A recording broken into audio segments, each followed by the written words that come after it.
Você está escutando Lideraí, o seu podcast de liderança.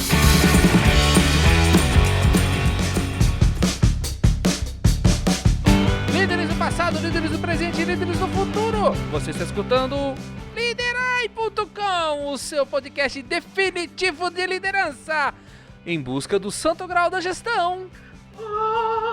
Wellington, nos vendemos, Wellington, é isso? Meu Deus, chegou a hora, quem diria? Chegou a hora, assinamos finalmente o contrato com a Adsmóvel Espanha.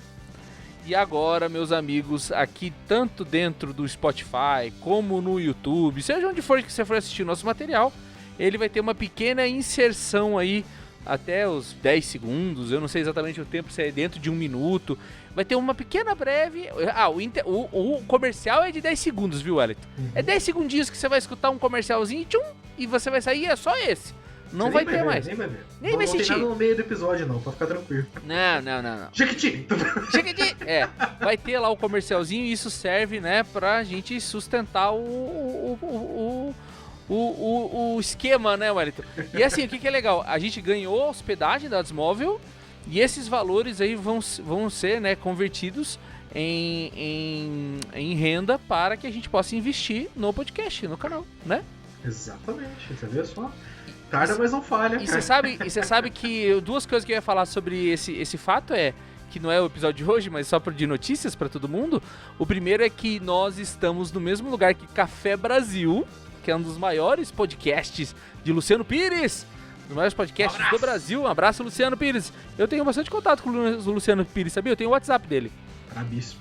Converso com ele, bato papo e tal. E ele também é da Adsmóvel. Também é um dos poucos podcasts que está na Adsmóvel. Somos nós e o Café Brasil. E o outro recado é que, apesar de ter comercial, pode ficar tranquilo. Nós preenchemos um contrato extenso. E a gente o quê? Proibiu certos anúncios. A nossa parte ética ainda está íntegra. Não vai ter comercial de Blaze, Pet, não vai ter nada de tigrinho, bebida alcoólica, nada de coisas que a gente não gostaria que a nossa audiência consumisse, né, Wellington? Veja Exatamente. Só, que legal, né?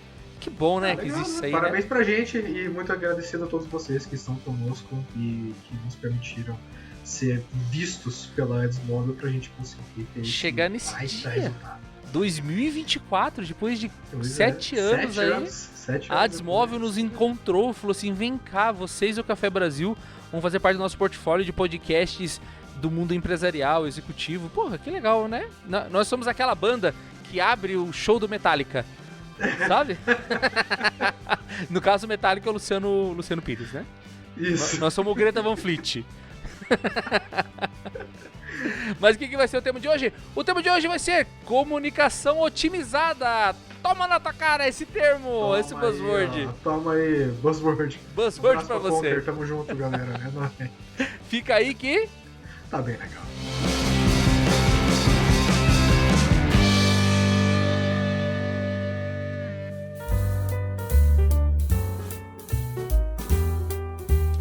Wellington, começando o nosso episódio, o que é esse maledeto aí de comunicação otimizada? Me explica.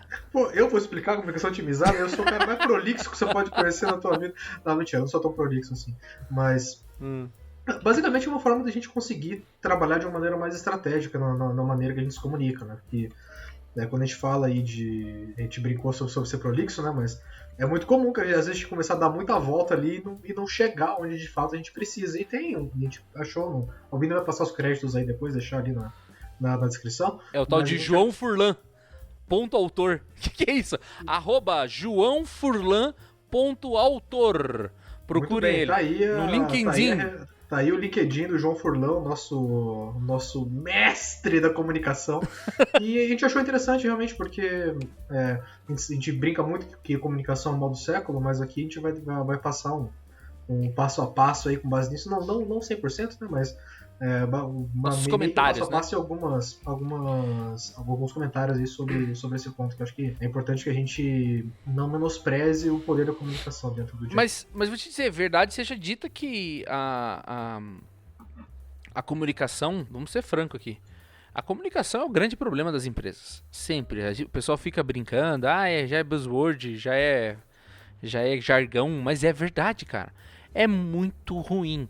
Eu mesmo, assim, eu entro em reuniões, às vezes eu chego assim, eu sei que a pessoa tá falando, mas eu dou pause e falo assim, viu, me explica aqui, o que a gente tá fazendo aqui? Qual que é o propósito disso daqui? Esse negócio que você tá apresentando, o que é mesmo? Ou então gráfico que não tem eixo, sabe? Tipo, Wellington. Nossa senhora. Não tem nome de eixo, gráfico que não tem o nome do eixo. Eu falei, o que aquilo é abacaxi? Legenda, cara. Aquilo ali, o que é? Abacaxi é o quê? Né? Então, assim, Wellington, comunicação é um baita de um problema mesmo. E é um problema pra todo mundo. É um problema pra você aí na sua casa, é um problema na escola, é um problema no trabalho, é um problema se você é empregado, é um problema se você é chefe, é patrão. E quando você é líder, existe essa necessidade de entregar os resultados através dos outros. E se a comunicação não estiver funcionando, você vai enfiar o pé pelas mãos. Então, eu acho que esse tema aí, a gente vai tentar trazer muito aqui para o cenário da liderança, que até o nosso coleguinha aí do LinkedIn, o João Furlan, ele traz os comentários falando muito sobre essa importância na liderança, né? Uhum. Vamos lendo um de cada vez aqui? E a gente vai comentando? Bora. Bom, vamos começar. Agora, só uma dúvida. Você tá com a figura aí aberta aí também? Tô sim. Você acha que começa de cima pra baixo ou de baixo pra cima? Olha, eu normalmente sou de cima pra baixo, mas pelo que tá na figura aqui, me parece que é de baixo pra cima. Não é verdade, não é? Que tá escrito, entendeu? Eu tinha lido antes, mas agora eu fiz aquele voo de helicóptero na leitura dinâmica aqui do Lair Ribeiro, e eu cheguei à conclusão que ele tem que ser de cima pra baixo. Então o primeiro é pratique a empatia. Colocar-se no lugar do outro constrói conexões sólidas e alimenta a confiança. Nada tão ruim, Wellington, como falar com alguém ignorando totalmente o que a pessoa pensa, né? Isso é terrível. Como que você vai conseguir passar algum tipo de comunicação eficiente se você não se coloca no lugar de quem tá ouvindo? E assim, às vezes a gente escuta esse negócio de empatia, Wellington, e fica parecendo que é esquema de abraçar árvore, sabe? Tipo, ou de ser bonzinho, de falar manso, de falar, ai, oi, tudo bom com você? Ah, não estamos falando disso. Empatia, em primeiro lugar, é você falar assim, caramba, será que o que eu acabei de falar, eu entenderia? Será que esse cara, ele consegue, do jeito que eu falei, ele vai realmente conseguir executar o que eu tô dizendo? Então assim, Wellington, empatia é você se colocar no lugar do outro de verdade. E como um todo, né? Não é só na questão de vou me colocar no lugar do outro ali nesse cenário, não, mas é em relação a tudo que você vai falar. Então, isso aqui, e até como... Eu sei que ali na frente tem um pouco disso, na verdade não tem. A gente vai antecipar aqui.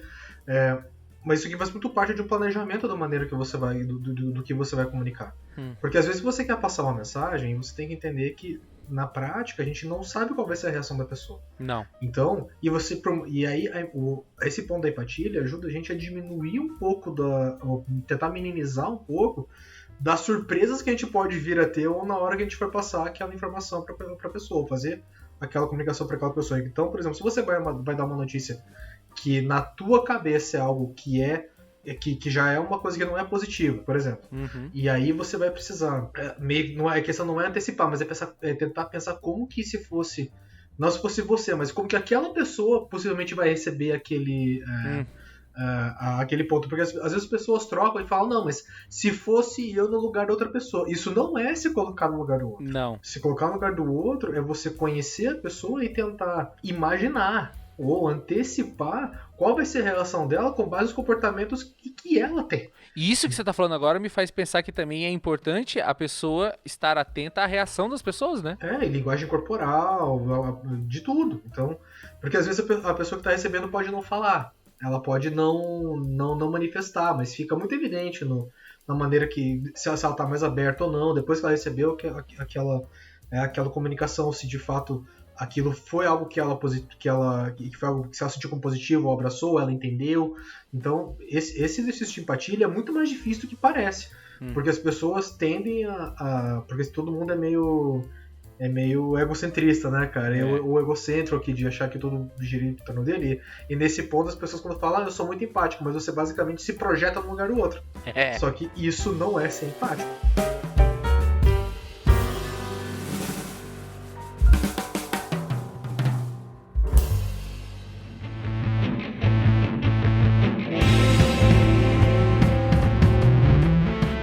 E não se esforce em ler a reação das pessoas. Tipo, não, eu tive que dar a notícia, quem gostou, gostou, quem não gostou, que se dane. Isso não é empático, porque eu acho que a gente fica confundindo realmente quando eu fiz a brincadeira do abraçar a árvore, do empático ser aquele cara que é o sensível e tal, mas eu acho que a palavra sensível encaixa mais do capaz de perceber as coisas que não são ditas. Porque às vezes você tá falando uma coisa ali, o cara não vai se erguer lá no meio de um público e vai falar, eu não concordo com isso. Ele vai cruzar um braço, ele vai franzir a cara, ele vai mudar a expressão, ele vai sair dali fazendo fofoquinha. Então, assim, a gente tem que empaticamente saber ler, né, a reação e a comunicação não verbal, Barreto. Eu acho que isso é a maior dica, talvez, de empatia que você possa fazer. Porque o não empático, não que isso seja... Né? Ah lá, o Albino tá falando que ler a reação das pessoas é ser empático. Não é isso que eu tô dizendo. Tô falando que quem não é empático não tá nem aí e nem vai perceber o que tá fazendo. Sai por aí mandando e-mail, falando com as pessoas como se fosse um trator e não tá percebendo o que tá acontecendo. Tá em transe. Eu posso dizer porque eu fui durante muito tempo esse cara. Já fiz muito disso. E acho que a causa raiz de eu não ter esse interesse de perceber essas coisas é porque eu não me importava mesmo com o que as pessoas estavam sentindo e nem tentava me colocar no lugar delas. Então seria o resultado final, o efeito final de não ser empático. O próximo item aqui é: construa pontes, não barreiras. Em momentos de desafio, seja transparente e fuja da defensiva. Foco na solução. Tem muito de coisa do Lean isso aí, né? Focar na solução, né? Mas esse ponto aqui é muito mais transparente. Fácil falar do que fazer, né? Porque a gente vê muito isso, cara. A gente fala, não, pô, vamos ser direto, vamos ser transparente e tudo mais. Como ser isso sendo empático, né?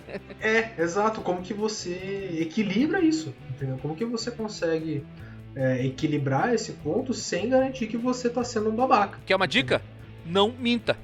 É o mínimo também que não espera, minta. Né? É o mínimo que espera. É que às vezes a gente não é que é mentira, mas às vezes o cara fica ali receoso de dar aquela notícia ruim. Seja transparente, eu até me lembro de ter visto um curso há um tempo atrás que falava assim, que verdade com agressividade gera um movimento terrível de comunicação. Então se você está sendo verdadeiro e transparente, é hora de tomar muito cuidado para não ter uma comunicação ríspida naquele momento, né? É a velha história de como informar que alguém faleceu no hospital. O cara não chega lá e fala assim, é o seguinte, morreu mesmo. Não, pô, né, o cara tem que dar o cara tem que falar mais manso, porque o cara tá dando uma notícia ruim. Então, também não é pra ficar dando uma de vozinha fininha aí na frente dos outros porque tá contando uma coisa, mas eu acho que assim, ser transparente, na hora que você tá sendo transparente, você não pode ser arrogante, porra. Porque senão as pessoas vão confundir isso aí com maldade da sua parte, de você tá contando essa história, né? De você ser insensível, né? E a gente abre muita brecha, né, cara? E não tem necessidade realmente de trabalhar dessa forma. Descendo mais um nível, ajuste o tom e o estilo. Mantenha a autenticidade, mas saiba mudar sua abordagem conforme o perfil de cada um. Acho que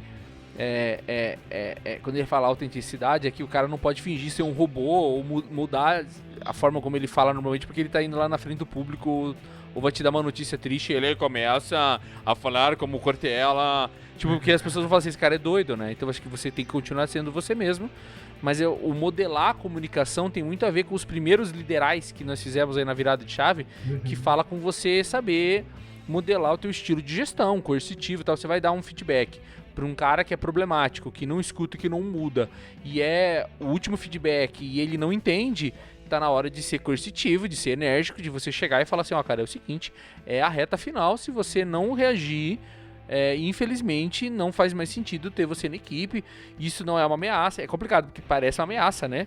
Mas assim, tem hora que você tem que ser preto no branco. Você, cara, não dá mais desse jeito, cara. Eu não consigo mais ver isso dar certo dessa forma. Eu acho que no fundo aqui é mais a questão de a gente conseguir. Acho que está muito associado ao outro ponto ali que a gente falou de ser transparente. Mas é sempre porque a gente consegue falar isso, falar o que precisa ser dito da forma que seja mais adequada, porque que nem você falou, cara. Se você tem que passar uma notícia que é ruim, você não tem como passar essa notícia sorrindo. Exato. Não tem como você. Não pode ser um doido, você não é o Joker. Não dá, exato, você não é maluco, entendeu? E da mesma forma que. E assim, o tom da urgência, ele precisa ser dado de acordo com a situação. Claro. Então aqui que a gente tá falando de ajustar o tom e o estilo, é que não dá pra você ser que nem... eu não vou lembrar o nome da menina, e nada contra ela, mas tinha uma apresentadora do Jornal da Globo, uma época... Lili Vitfib. Não, essa aí é um pouco depois. Era depois do William Bach já, era uma... Mais recente, então. Anos 2000 mais ou menos ali. Tá. Só que a voz dela era neutra o tempo inteiro, cara. O tempo inteiro. Agora você imagina que você ligou no Jornal da Globo, já era, sei lá, 11h30, meia-noite, cara. Aquilo é máquina do sono, cara. É máquina do sono, porque independente do tipo de notícia, você não tem nada que mude o tom da conversa, sabe? E nesse ponto aqui, é que nem quando você ouvia uma conversa do Jô Soares. As pessoas podem não gostar dele, por qualquer que seja a razão, como entrevistador, como pessoa, não importa. Mas ele era um cara que na mesa, ele levava muito bem uma conversa. Sim. Então, e assim, quando o tom era mais de humor, ele trazia isso pra mesa. Quando era um pouco mais sério, ele também trazia. E você via, e esse tipo de coisa, por mais que pareça muito trivial, é o mínimo que você precisa trazer numa conversa. A questão é que você não pode ser o tempo todo o cara que tá ali sorrindo, parecendo que tá tudo bem toda hora. A famosa positividade tóxica. E nem o putinho.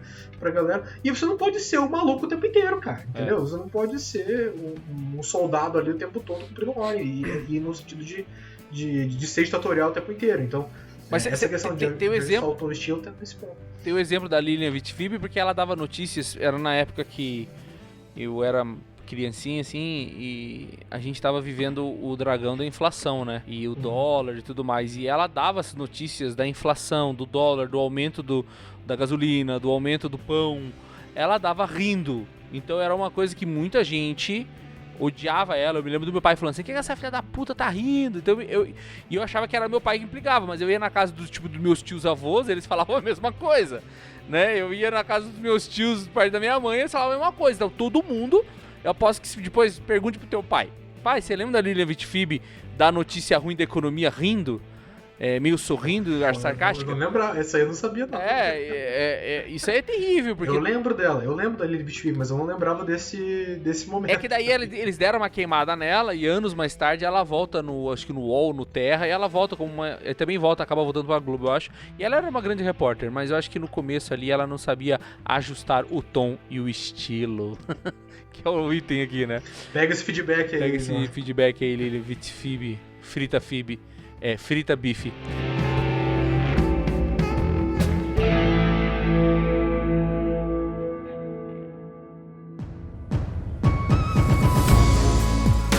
O próximo item é comunique-se com paixão. Deixe transparecer sua energia. Líderes que se comunicam com entusiasmo inspiram naturalmente. Eu acho que faz sentido, né, Wellington? Porque você tá falando, que nem você falou agora há pouco, é a menina que tem o mesmo tom de voz sempre, vai dar a notícia da promoção, vai dar a notícia da crise, sempre do mesmo jeito.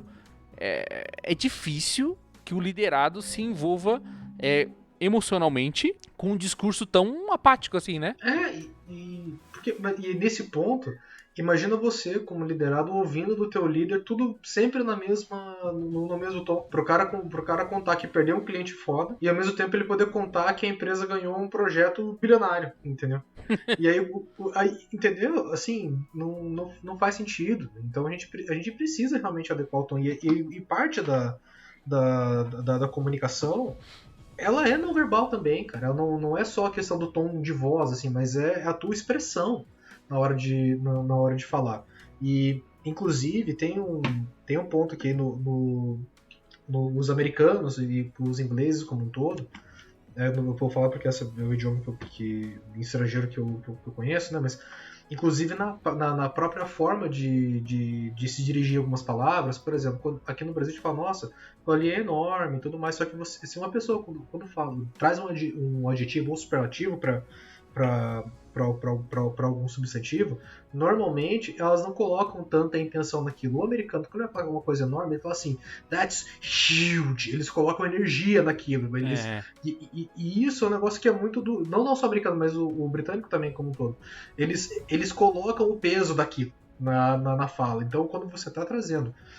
E aqui não é só de questão de paixão, né? Mas é uma questão de acho que tá muito associado aos outros pontos ali, né? De tom e estilo também. Parece que não tá sempre... Então, é uma camada, né? Que tá sendo construída, né? E esse ponto é super importante. Aqui eu acho que é bom pra poder reforçar isso, porque comunicação também é reforço, né? Sim. Comunicação também é reforço, também é repetição, então é importante que a gente garanta que a gente consiga passar sempre o tom adequado aí nas nossas conversas. O próximo item é ouça com atenção. Pergunte genuinamente e ouça de verdade. A troca verdadeira está na escuta ativa. É tão ruim quando a gente tá conversando com alguém que não tá prestando atenção na gente, né, cara? E é nítido que todo mundo percebe, né? E às vezes você até percebe... Ou vira um monólogo o negócio, né? Cara? Mas às vezes você até sabe que o teu chefe é ocupado, você até sabe que... Você nem fica tão chateado no sentido de assim, você entende porque ele tá estressado ou que ele tá sem tempo. Só que você não ser uma prioridade nunca pra ele pode acabar gerando uma sensação de subvalorização, assim, sabe? Então você que é líder, quando for conversar com o teu colaborador, pare de olhar pra tela, largue o teclado, vire de frente por frente, põe as duas mãos, que nem o cachorrinho faz, né? O cachorrinho faz assim, as duas mãozinhas pra frente. Põe as duas mãos pra frente em cima da mesa, se você é o dedinho nervoso, não consegue ficar pegando o celular, né? Tem gente que é assim, inquieto, né? Pega o celular, manda e-mail, mexe no olho pro monitor. Não, eu gosto de usar a mesa Delta por causa disso, porque eu tô aqui na mesa aqui, quando o cara vem falar comigo, eu saio do computador. Eu olho pra cara dele, eu ponho as duas mãos na mesa pra mostrar pra ele que eu tô prestando atenção nele. Esse é o mínimo que a gente pode dar pro indivíduo, né? O cara tá vindo falar contigo, pô. Vamos prestar atenção no pessoal. E como que você vai querer depois que eles prestem atenção em você se você não presta atenção neles? É complicado, né, olha? É isso. É sempre uma moeda de troca, né, cara? E acho que esse ponto é difícil, tá? Porque as pessoas tendem... Hoje, todo mundo é muito... Não vou falar de TDAH aqui, tá? Porque isso aí é brincadeira, né? Mas as pessoas se distraem muito fácil, né? Tem uma dificuldade de manter o foco, de concentração que é incrível, cara. E esse é um ponto que você conseguir dar atenção no que uma pessoa tá falando, cara. Certamente ela já vai achar no mínimo diferente se você parar, olhar no olho dela pra ouvir o que ela tem a dizer. E valorizada, né? Porque se o cara tá parando pra me escutar, eu realmente sou importante pra ele. Incorpore o nós. Liderança é sobre construir junto. Quanto mais você traz o seu time para o centro da conversa, mais forte todos ficam. Isso é bem complicado, você tem que tomar muito cuidado quando você é líder, de você não falar eu. Os caras falam, pô, ele tá fazendo? Né? É nós, nosso time, o nome da área. Né? Eu mesmo na Votorantim, o Wellington é testemunha ocular, pelo menos de uma parte ali, eu sofria muito esse negócio porque eu sempre fui o nós, eu sempre fui a equipe, eu sempre coloquei meus colaboradores na frente de mim, em exposição. Cheguei ao ponto de duvidar, né? Pô, será que o Albino realmente tá fazendo alguma coisa? Ou é só o time dele? É só o time dele que faz. Pois é, né? Muita gente saiu e não brilhou da mesma forma depois que saiu debaixo da minha asa. Não porque eu estava protegendo ou porque eu estava... como que é? Desses my puppets, estavam sobre as minhas cordas, né? Não são meus marionetes. Mas eu acho que eles faziam parte de uma equipe que a gente valorizava coletivamente os talentos individuais, dava espaço para cada um, todo mundo brilhar, dava espaço, tinha um ambiente gostoso pra gente construir. Nesse caso aqui, né, do que a gente tá falando aqui, do nós, sempre era, se a gente acertava era nós, se errava eu assumia a culpa, e eu fui construindo isso. Time de futebol, cara. Isso aí, ganha todo mundo, perde o técnico, cara. Agora imagine trabalhar com um cara que só fala eu, ninguém quer ouvir.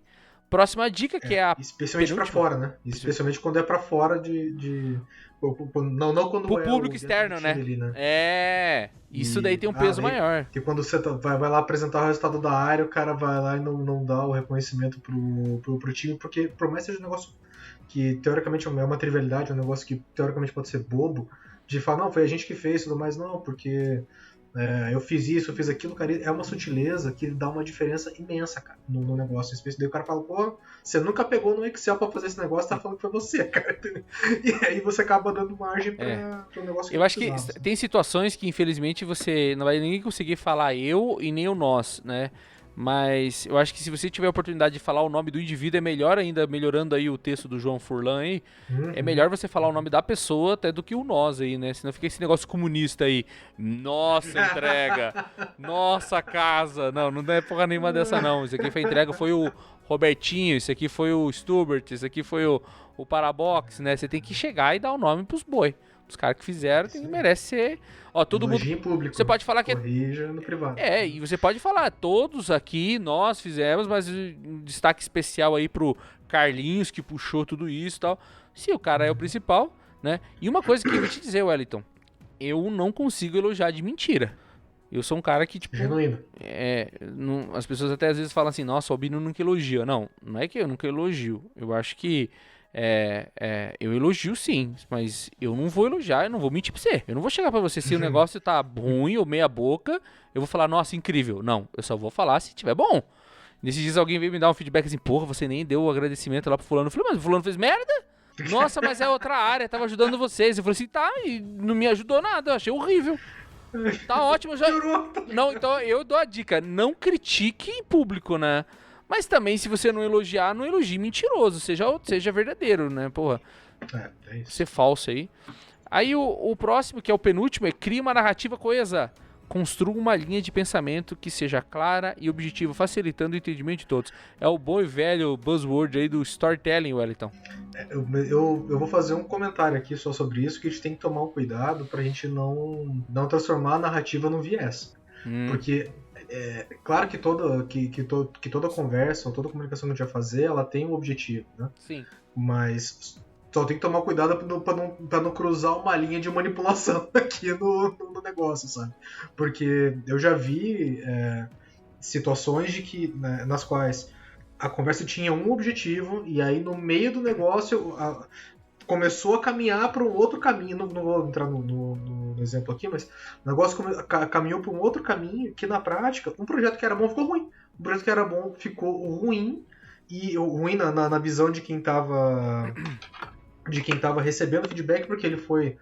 Para a empresa foi um projeto bom, gerou resultado, mas pro gestor daquele cara, por qualquer que fosse aquele motivo, virou um negócio meio de louco. Você fala, cara, pois é, mas você não validou tal coisa, você assumiu esse risco aqui, não sei o quê. Independente das razões, e falar, pô, mas você tá maluco, o cara não vai assumir risco, não vai entregar nada nunca. Concordo também. Mas o fato é que nesse tipo de situação, é só importante para que a gente... simplesmente lembrar que a comunicação é uma via de mão dupla.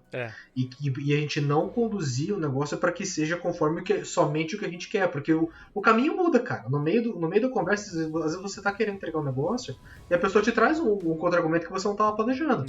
E aí, se você ficar preso naquele teu ponto e simplesmente começar a ignorar o que a pessoa tá falando, por mais que faça sentido, aí você perdeu a conversa. A pessoa fala, cara, não tem conversa, isso é uma coisa maluca, entendeu? Então é só a questão... Isso é o que eu encontrei na internet sobre... A Siri quis participar. A Siri entrou no papo. Da conversa, ela não gostou do que eu falei. Mas enfim, é só pra gente tomar esse cuidado, sabe? A gente tem que ter um objetivo naquela conversa, mas a gente também tem que estar preparado pra poder receber alguma coisa que a gente não tá esperando, né? E não ser tão a ferro e fogo nesse ponto pra garantir que aquela parte da empatia, do tom, do estilo, de ser transparente e tudo mais, a gente pega tudo. Porque basicamente vai perder tudo disso se a gente não ter essa capacidade de se adaptar também no meio do papo.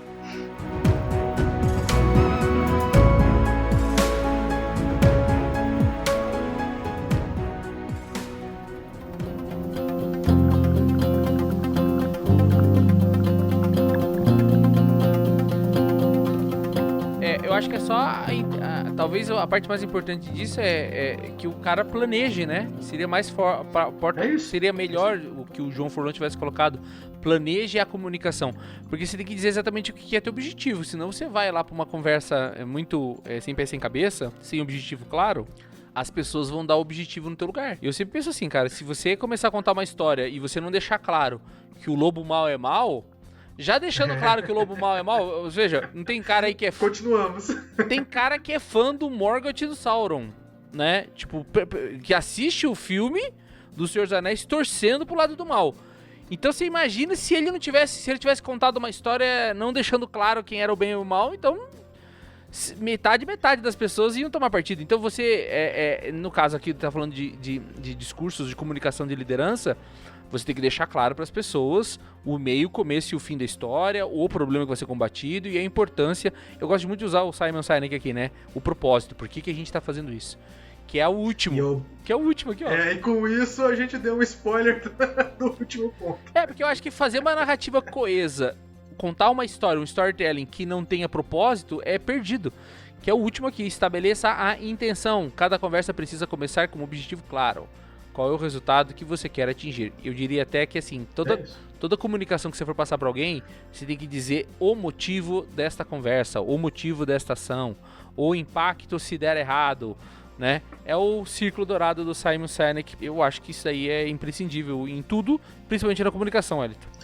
Começa pelo porquê, né? É basicamente o porquê no sentido do porquê com circunflexo no final, né? Motivo pelo qual, né? O que nos guia para esse papo, né? Então, assim, isso aqui eu acho que até a gente podia fazer no final, que agora até ler de baixo para cima também aqui, porque aí a gente consegue fechar fechar o leque. Leia aí, realmente, então. E no primeiro ponto, então, comece a conversa estabelecendo a intenção, né? Então, cada conversa começa com o seu objetivo claro, com o resultado que a gente espera. Com base nisso, você vai criar uma narrativa coesa, porque você já disse qual é o objetivo, e nesse ponto aqui a gente vai incorporar o nós na medida do possível, né? E aí, com base nisso, quando você já começou a falar, vai ter um momento que você vai precisar ouvir.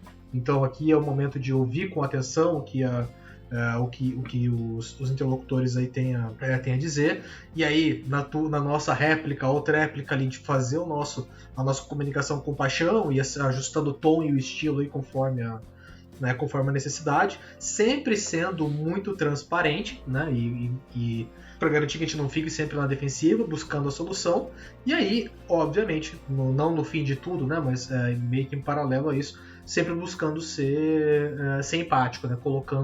Tentando de fato nos colocar no lugar do outro, mas não tentar enxergar nós mesmos pela lente do terceiro. Não é isso. Tá? É verdade. E eu acho que a dica que eu deixaria lendo tudo isso daí é assim: não precisa, a gente já fez o diabetes corporativo, as pessoas já não estão mais aguentando dar novas dicas, né? Nossa, mais um protocolo que eu tenho que gravar na minha mente, que eu tenho que decorar, vou fazer uma colinha e colocar no bolso. Memorex. Eu acho que esse tipo de material que a gente fez aqui, ele serve mais para que enquanto nós estávamos comentando cada item e você estava ouvindo, que você reflita o que você precisa melhorar na tua comunicação como líder. Essa é a dica, sabe? Tipo, às vezes, nem sempre, Wellington, é estranho falar isso, porque é uma frase talvez que eu nunca falaria, mas melhor que uma ação clara é uma reflexão bem feita. Porque as ações e os comportamentos nascem da cacholinha tua aí. Se você não começar a refletir e entender... Descartes, né? Puro Descartes. Você tem que começar a pensar e refletir que você tá fazendo cagada. Vamos falar o português bem correto aqui, bem chulo. O dia que você começar a ter clareza que você anda fazendo cagada, já é o primeiro passo. Ah, mas eu não segui os 25 passos de como se comunicar. Tá bom, não consegui fazer os 25 passos de como me comunicar melhor. Mas enquanto eu tava ouvindo lá os 25 passos, eu refleti muita coisa que eu ando fazendo de errado. Então, acho que essas reflexões aí... O mundo precisa de mais humildade. As pessoas precisam ter mais autoconhecimento e falar assim, olha, eu tô fazendo cagada. O primeiro grande passo é reconhecer seus erros. E entender que nada é simples, cara. Por mais que a gente brinque com isso, que as coisas que a gente falou várias vezes, em vários momentos aqui, que esse negócio tá muito difícil, deve ter algum caminho mais fácil, né? Se tá difícil, tá errado, né? Mas não confunda simplicidade com profundidade, né? Então, você tem como tornar a comunicação simples? Tem, cara. Tem como você, se fosse para fazer um resumo aqui, seja empático, seja claro, seja objetivo, seja transparente. E você, isso aqui, com base no que tá aqui, com 5 palavras, a gente resume. Acontece que esse assunto não, ele é profundo, ele é mais profundo do que que a gente está comentando aqui. A gente está falando só sobre o topo do iceberg, cara. É o início de tudo. E assim, tudo que sai daqui é imprevisível. A gente não sabe como que as pessoas vão responder. E aqui a gente está falando de comunicação contínua, um ambiente teoricamente controlado. São 4, 5, 10, 15, 20 pessoas ali. Não, é um negócio com pessoas que você conhece, com pessoas que você convive no dia a dia. E agora, quando você extrapola isso para um momento que você vai ter mais pessoas, mais ouvintes ali, é o momento que a gente tem que entender que, por mais que seja singelo falar sobre esse objetivo, ser transparente, ser claro, ser empático, mas quando você está falando com um público muito grande, é muito difícil você conseguir ser tudo isso ao mesmo tempo. Então, não subestime a profundidade disso. Não é complexo, mas é profundo. Então, esse é o ponto que a gente precisa trabalhar bem. Então, a minha dica aqui tente deixar as coisas mais simples, mas não subestime a profundidade desse tópico. Isso aí. Paz e bem, irmãos. Tchau! Tenha uma boa vida. Até o futuro. Paz!